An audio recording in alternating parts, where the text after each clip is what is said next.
Hello, you wonderful people, and welcome to another episode of Not Too Comic Book. This being a show where I talk about TV shows that are adaptations of comic books. For today's episode, I'm going to talk about the latest episode of Riverdale. A lot of really interesting things went down in this episode, so let's break it down. Well, Tabitha comes up with an idea of how to help Pops. Her plan is to get Archie and Andrew Construction to take Pops apart and then move everything. I thought that, well, she even said like brick by brick, so I guess like the foundation and the building itself comes last, because that's what she was saying. But it seems more, well, I guess that was always the plan, I guess, to eventually do the rest of the story, not just get all the, but I guess, I don't know, because she did say brick by brick, so I'm unclear whether they were going to take the building itself, the foundation of everything, but everything in it that made it Pops, I think, is the most important thing. So the moment they took it out of there and then eventually it put itself back, I immediately, and I kind of guessed right, but it went down a different direction I thought it was going to. When they assumed it was Percival, I'm like, is the building actually trying to say like, no, you can't separate us, we're going to stay here, so the more you try to pull it apart, the more it comes back together. Turns out there was some truth to that, because it turns out Pops is haunted by ghosts which are meant to bear witness to the end, the ultimate battle between good and evil. So that's why they're trying to stop Pops from being pulled apart, because if it's pulled apart for too long, they'll disappear, and that basically means the final battle for good versus evil can't be waged, because it needs a witness on both witnesses on both the living and dead side. If I'm not mistaken, they did say some names that I'm like, are those? Maybe not. I was wondering whether those are people who were, because they were people with Riverdale outfits, so either they were like from early years of Riverdale, or I couldn't tell if those are supposed, because those look like, at least like the cheerleader uniform looked older, so that's why I was wondering whether or not, I was like, are those people that were killed by Hal? But I'm like, no, I think those were different students. I don't think, because one of them was like Mitch, and I don't think that was her. The names sounded familiar when I was hearing them, but I wasn't sure. There might just be, like I said, older students who died like a long time ago in Riverdale. It kind of made me think of the movie Susie Q, which I have not seen that in so long. I believe that was a Disney Channel original movie, but I remember really, really liking that movie because it starred the Pink Ranger from Mighty Morphin Power Rangers, which, interesting to bring up Mighty Morphin Power Rangers. If you caught recent news about certain things, I won't go into it too much, but yeah, if you have, that's kind of wild, that's interesting. But not pertaining to the Pink Ranger, in particular the Red Ranger. I highly recommend, if you haven't read it, Pony, I would. It's interesting. I just randomly stumbled across that. But regardless, that's neither here nor there. I digress. I love that whole situation where, because it involved, I love that it all made sense to Tabitha, and Tabitha's like, oh my god, this makes so much sense. And then Cheryl's like, does it? Which I'm like, that's kind of a meta joke, isn't it? But I think it's interesting because we're also dealing with like an Eldritch Evil, which I'm like, okay. I was like, well, they weren't the Eldritch Evils, they were the Eldritch Terrors in Sabrina. So I thought that was interesting. I was like, okay, like, so we're both kind of tackling that. So is he technically an Eldritch Evil, or is he trying to resurrect an Eldritch Evil? Because it turns out what this all pertains to, the train that Percival is trying to build in town, is a ghost train, which I immediately was like, wait, didn't they do that? Isn't that I mean, I'm sure maybe like from a mythological standpoint that might exist in some shape or form, but I'm like, didn't they do that in the first, like the first half of the final season of Teen Wolf season 6A? I was like, didn't they do that? And I was like, no, I remember the Ghost Riders, but I was like, no, there was a ghost train, right? Yeah, because I forgot, like, the ultimate thing was switching the tracks, because I think the same principle applied in that case. Yeah, because I vaguely remember. It's been a while since I've seen Teen Wolf. I would love to kind of go back and rewatch it. I really love that show. But I was wondering about, I was like, yeah, because I remember, like, everyone who got taken by the Ghost Riders went to, like, an in-between station where they kind of disappeared from existence. So I was like, yeah, I remember the whole thing of, like, whipping the thing and changing, like, the direction the train goes. So, yeah, it was like, yeah, the ghost train situation is interesting. But basically, whoever has control of that train has control of the living and the dead, and that's what Percival wants to do. So you're like, okay. And we know that Percival has been throughout history in some shape or form being this evil that constantly comes back. Either he's like, because he looks exactly the same in the past, too, but you make the argument, it's like, well, obviously, like, everyone that Tabitha met were were and descendants of said people. That's why they were played by the same characters. Just like, right, the younger parents in this show were played by the, I'm actually sitting here thinking about it. I think that's actually interesting. I never talked about it, but it's yeah, it is interesting that they have pulled away from the adults in the show. Like, I think it was slowly but surely, but it's like, yeah, the only adults you really see on a regular basis is Alice and Frank. And then, like, obviously from time to time you see Tom, Kevin's dad. And Pops. I think Pops, but obviously Pop's been a staple since the beginning. So, like, they're the only adults you continuously see. Like, obviously you don't see, like, FP anymore and stuff like that. Obviously we know about Josie and her mom and everything, so. But regardless, it's kind of interesting. I mean, I guess it makes sense, too, because, well, the kids aren't kids anymore. They're, like, full-grown adults. So I guess that's why it's like, right, because we also pulled away from, like, the Riverdale high of it all, because we're not even around those kids a lot either. Because it's like, right, we're following this group of characters we followed, like, since they were in high school, and now they're in their early to mid-20s, So this is their story, because they've been at the heart of Riverdale. They brought about a change in Riverdale since they were in high school up till now, and their process is to save Riverdale. Like I said, it's a whole thing that I never really, even last season, I don't think I ever really gave that much notice to that, and it wasn't until just now that I really kind of thought about that. You could also throw Nana Rose into that as well, but she's kind of in that same lane, kind of like Pops is, of kind of like, right, you're always gonna be in the background, you're always this like recurring character in that regard. But my whole point was, like, I was wondering whether or not Percival is just this reincarnated evil, is what I'm wondering how they'll really fully explain. They kind of explained it, but they kind of didn't, and I don't know if they've ever, I don't think they gave a true definition to what exactly Percival is. I kept being like, is he technically supposed to be the devil? Because that was the whole thing in Riverdale, but I don't think that's the case. Either way. So, some interesting developments. Archie tries to reach out to his uncle, try to persuade his uncle, give him a photo of him, of Frank and Fred, and he's like, right, my dad, he would want us to put all our stuff aside. He loved two things. Obviously, he loved the Andrew construction and Pops, and he'd want us to come together. Like, let's at the very least come together and get this job done. When Frank was staring at the photo, I halfway expected him to rip it in half, but the moment he was like, hey, Archie, yeah, let's do this, let's make it quick, I was like, I'm kind of suspicious. Luckily, Betty was there and saw the aura and was like, yo. And I love when Frank was like, oh, you're making me do this. He got the palladium, and you're like, oh, poor Frank. And he punches Archie, and because Archie was like, you don't want to do that, and he did it, and it's like, yo, go run and tell that punk you work for that I'm invulnerable again, and he wants we're ready for war at any time. We're ready. Let's go. I'm like, yeah. And so, because I was scared the entire time, because I was like, dude, Frank is on Percival's side. He's going to, like, burn that stuff or something like that. But luckily, Betty showed up, and she was there to kind of be like, nope, don't trust Frank. So, because I was almost wondering, once again, it's so interesting who Percival decides to get in his corner and who he decides not to, And I find that so fascinating in that regard, but still.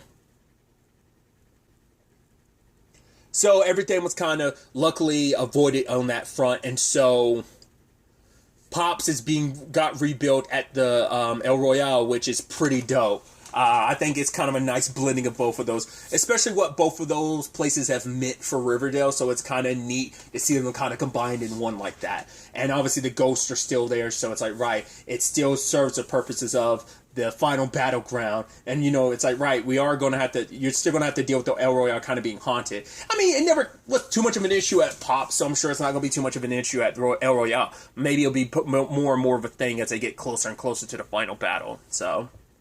With that all being said and done, let's transfer over to the whole situation. Well, let's focus on Betty's situation. Betty ended up coming over, and she saw her nephew had the threat aura, and it's like, cool, you're with a cat. I remember my past. Okay, let's get this cat away from you. But notices that she saw it in her nephew, but not her niece, and she brings it up to Agent Drake, who is now, is that Carolyn Day, or is the actress who plays Heather Carolyn Day? Like, last episode was like, oh, that's Carolyn Day, the actress who plays Heather, but is it actually the actress who plays Agent Drake? Because she's going to be around. Which also does a part of me like, well, you seem helpful, but I'm also like, are you going to end up being somewhat suspicious? But it's like, no, I'm also wondering too, like, does she like Betty? It seemed like she was like, oh, like, boyfriend or girlfriend, do you have a boyfriend or girlfriend you can stay with? And it's like, huh.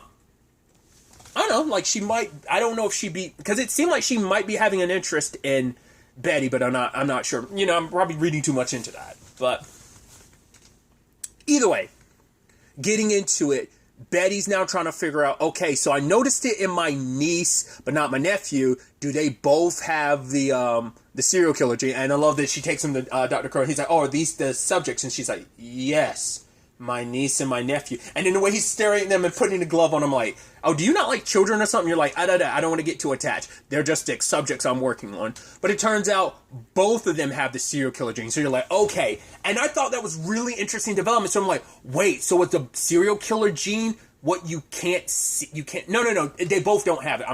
I'm sorry.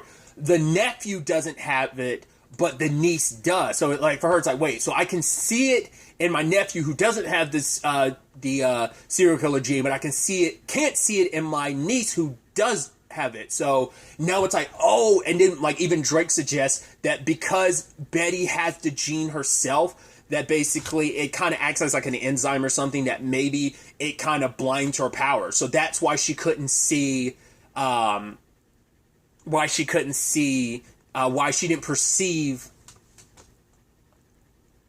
TBK as a threat. And I thought maybe there was some deeper connection to that, which there kind of is if this is the case. So like anyone that has a serial killer gene is a blind spot to her. So it's like, yeah, her power has a pretty apparent weakness, because we haven't really gotten into the weaknesses of everyone's abilities. Well, like, we got into Veronica's, we've gotten into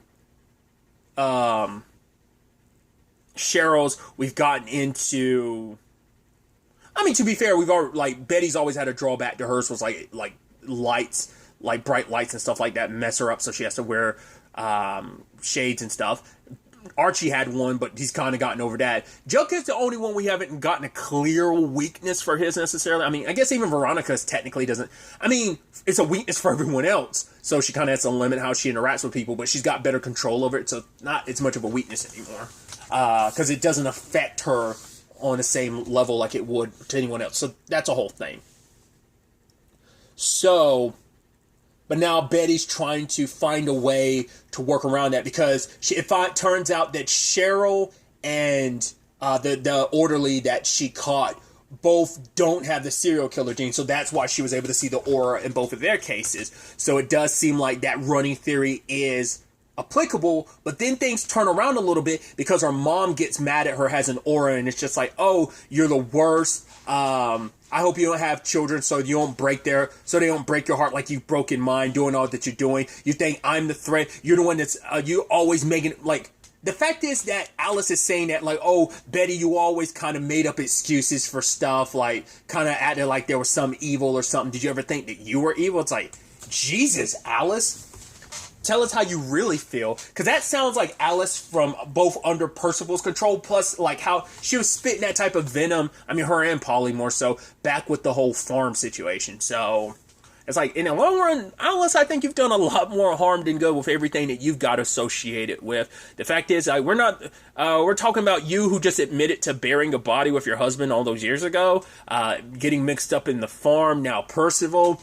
So now the question then becomes, was that really, because Alice now presented as a red aura. So Drake is like, right, that might mean that your powers are slowly changing and adapting because you're becoming more aware of your blind spot, and that maybe, it could be a representation of both. It could be now no longer just a physical threat, it could be a mental or emotional threat is what that could be seen as.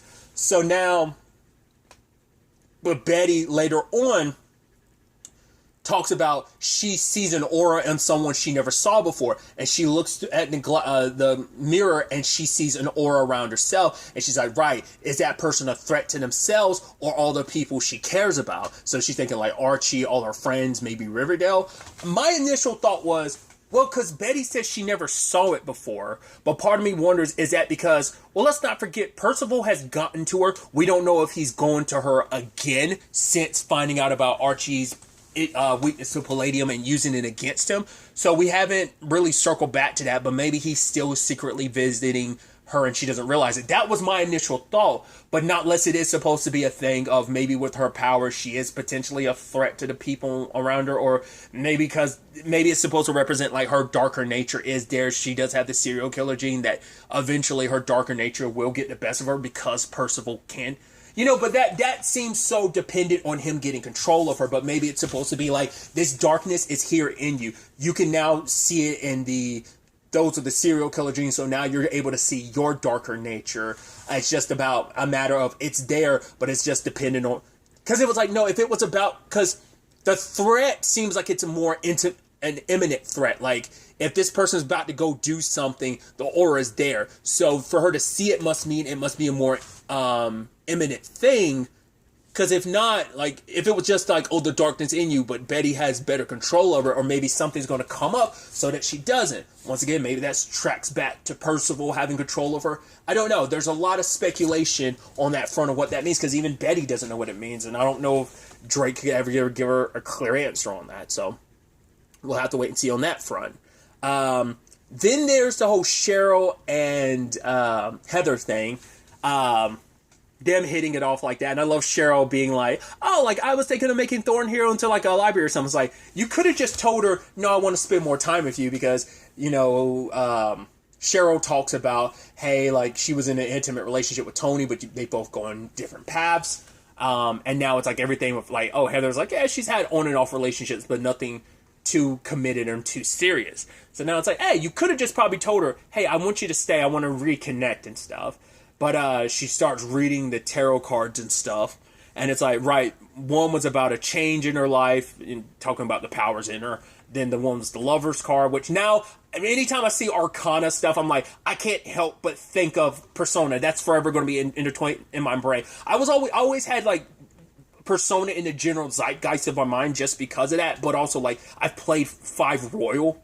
So, like, now it's going to be because that was my first ever time playing. I've seen people play the previous ones, but that was the first time I ever played one, so it's probably going to be in my mind a lot more anytime like the Arcana comes up.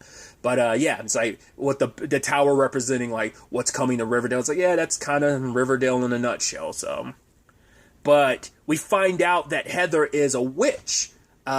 She's like, yeah, I was taken in by a group of witches. I was like, in Greendale, I'm like, I was like, the Spellmans? I'm like, are they I mean, I'm sure there's because I don't know because we know everyone was attending that school in the Chilling Adventures of Sabrina.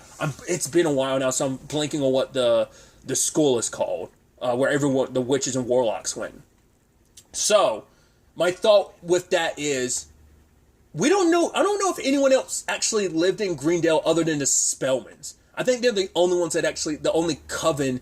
I mean, I guess technically that still, like, even that school still counts as Greendale, so, but part of me was like, well, because we still don't know continuity speaking wise, because Riverdale is its own continuity, but it was also like a subtle, like, hey, wink, wink, nudge, nudge, this could still count as like, oh, Sabrina came back to life, her and Nick, because the person who made Chilling Sabrina, the TV show, didn't get an opportunity to make it, so that was kind of a epilogue, just kind of like, Batman Beyond technically got an ending through Justice League, which I don't remember it, but I remember reading that. It's that kind of type of thing. So, I was like wondering if this is supposed to be, I mean, it's 7 years into this timeline, so you're like, could it be that everything that was going to happen in Chilling Adventures of Sabrina already happened, and Sabrina and everything are already back? But it's like, did the Spellman take her in, or is that just supposed to be like, oh, just some because I feel like if they wanted to, they could have dropped the Spellman name if they wanted to, but maybe that's also their way to keep it, like, right, we're entering the supernatural, mystical side of Riverdale, but we're not going to fully connect it to Chilling Adventures of Sabrina. We're going to tangentially connect it, but make it so that the Chilling Adventures of Sabrina is its own, it takes place in its own universe. Maybe that's what they're kind of allocated to. Very much like the Arrowverse situation of like, oh yeah, this is just on a different Earth type of thing. Like, oh, this is all Earth 1, Chilling Adventures of Sabrina takes place on Earth 2, and the Riverville thing takes place on Earth 1.5 type of thing. That whole thing. So, but she describes herself as a witch, and now she's saying that Cheryl might be a witch, which Cheryl shows off her pyrokinesis, and so it's like, cool. So, like, Heather, will you teach me everything you know? And so that's going to be neat. because she gets to connect with someone. I mean, granted, she has her other superpower, her super friends that she can connect with, but being a witch is on a different level, so there's a lot that Heather can teach her, but I'm also a little worried about what that can transpire, especially when the, God, what was her name now? Abigail? Because now in my head I'm thinking, Agnes is like, no, that's WandaVision. Marvel Comics, but more specifically WandaVision, because I kind of put it in the more pop cultural zeitgeist with Catherine Hahn, but I get this feeling like that Abigail thing might come back just because she's around and maybe she's trying to get back in. I hope it's not this situation that she's using Cheryl in the long run, and that storyline ends up circling back around because of that. So we'll have to wait and see. So there's all of that. Then there's the whole situation with Tony and Fangs. Fangs is trying to do everything he can to be there for baby Anthony and Tabitha, and Tony. He wants to take care of them. He wants to do his part because he feels like, right, he feels like he's overcompensating. And so, especially with, Kevin still pushing even more so. To be fair, he was going to back down, but then Fangs kind of pushed forward. And I bet you Fangs probably didn't tell Tony about that. Maybe he did. I highly doubt it. But it's also probably because the whole Percival, all that probably left Kevin open and vulnerable enough for Percival to push him along. So now Percival's using that darkness in him to kind of, right, because he believes he's doing the right thing by baby Anthony. So Fangs ended up taking the job with Percival, which he was like, no. Archie already won me, so yes, I'm gonna use baby Anthony as my anchor. And so he's like, right, they've got a car now because of the job bonus he got for working with Percival. But Tabitha wasn't too keen on that because it's like, right, this is the man that's trying to actively destroy Riverdale and you're working with him. It's literally like the exact same thing as when Reggie went to work for Hiram. It's the exact same circumstance. But, for Fangs, he'll justify it because it's like, right, Reggie did it out of selfish reasons and working with the bad guy. I'm doing it because I'm trying to make ends meet. I want to take care of my family. So a little wrong for the right reasons can't be all bad. But that puts you deeper and deeper into this hole with Percival. But Tony decides that she's going to propose to Fangs so they can get married. But it turns out what the main motivation behind that is, which is sad. It's I know some people can get married for tax reasons and stuff like that, but it's sad to know. I think you should only get married if you both want to, and it should just be out of love. It should never be out of obligation. I don't think you should ever be we've been together for so long, so we should get married. Some people feel differently. I don't know if I can't even say. I haven't been in a committed and long enough relationship to be in it. I thought about marriage, but that was I was a teenager when I thought about that. So it's right, I didn't know about the aspects of being an adult and what that kind of all entails. So it's a different situation. I haven't really been in a long enough committed relationship to really have that conversation about marriage come up. So it's easy for me to say that now and not being in that situation, especially in their case of once again, there's extenuating circumstances now, but it's just the whole thing of right, we're co-parenting this whole situation. We're dating, but we're also co-parenting with this whole baby Anthony situation. So it makes sense to also get married. But once again, Tony's pushing that more so because her and Fangs haven't seen eye to eye on a lot of stuff. And their caseworker is saying right, the best option for you is to show a united front. So show that you are, because they've got a lot already working against them. They don't want to add more fuel to the fire that will give more ammunition and make things sway more Kevin's way, because they already are. They've got some things working in their favor, but there's already a lot of strikes against them because of other aspects. So we'll see how that plays out, because I think that's going to be actually kind of heartbreaking in the end, because I think that's going to end up pushing when the truth comes out, maybe. It's eventually going to push Fangs probably closer to Percival. But immediately in my back of my mind, I'm also thinking about right, Tony and Fangs, their history, because Abigail knew them in the past, where it's hey, the woman that I was in love with was killed by a Fogarty. So it's it makes you go is there going to be some wonkiness with that, especially because with with Heather, as well as potentially the Abigail thing, but just Cheryl in general for magic, with all that kind of being implemented in that, will that kind of connect in some regard? We'll ultimately have to wait and see. But there's also Jughead with his writer's block, working with Veronica, who needs his help. It's like, right, I need to make some money. I need to build up capital so I can fight against the sharks that are circling. That's Reggie, as well as the other shareholders who are trying to take the casino from me. So they put on a show, I was wondering if he'd be a little reluctant using his powers for gain, but it's like, hey, it helps him in the long run. In fact, he's like, right, I got over my writer's block.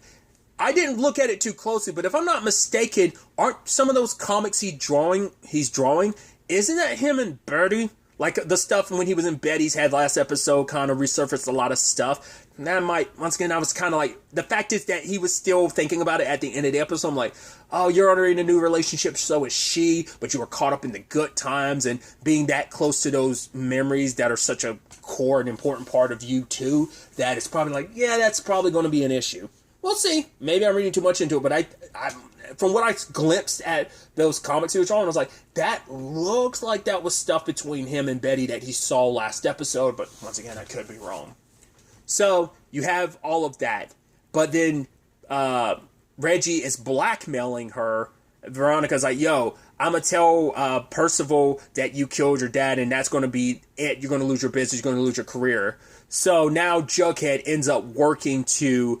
Well, because I love that he's like, man, and now Reggie's blackmailing. He's like, wow, I never liked him even back in high school. It's like, yeah, Reggie had his growing pains. He went from being a complete and utter douche nozzle to still being a douche nozzle, but he had his ebb and flows. To be fair, I mean, even before this whole Percival thing, him being who he is, like, his personality kind of sucks in some regards. He can be a good person when he wants to be, but other times he kind of gives into his worst natures. And that's what Percival's kind of feeding off of. It's like, Percival doesn't even have to really push him too much, because it's like, right, Reggie's shown time and time again, once again, the whole Hiram thing of, yeah, he can give into his worst natures, so... But Jughead was able to practice his power and found the memory and ended up ripping it out of the comic book. I do like that being... I always love like the Mind Palace type of stuff, how different situations, like how, it manifests itself. Because Jughead is the comic book person he is. Not only because that's the avenue he's getting his writing out through. Now, he's always been a comic book guy. So for that to be the manifestation of people's mind palaces, they represent them, but it's also in a form that's tangible and understandable and easily decipherable for Jughead. So now Reggie's missing that piece of his memory, and he brings that up to Percival, and Percival's like, huh, I guess Jughead's powers are advancing, and now he's going to find out about Archie. He's like, right, he's going to have to make some moves before they get too strong, essentially. So it's definitely going to be interesting to ultimately see where all of this ends up taking us going forward in the next episode with all of this. But really, that's all I'm going to talk about. So the next time we meet, be happy, be safe, live life to the fullest, and enjoy it. Good day, and good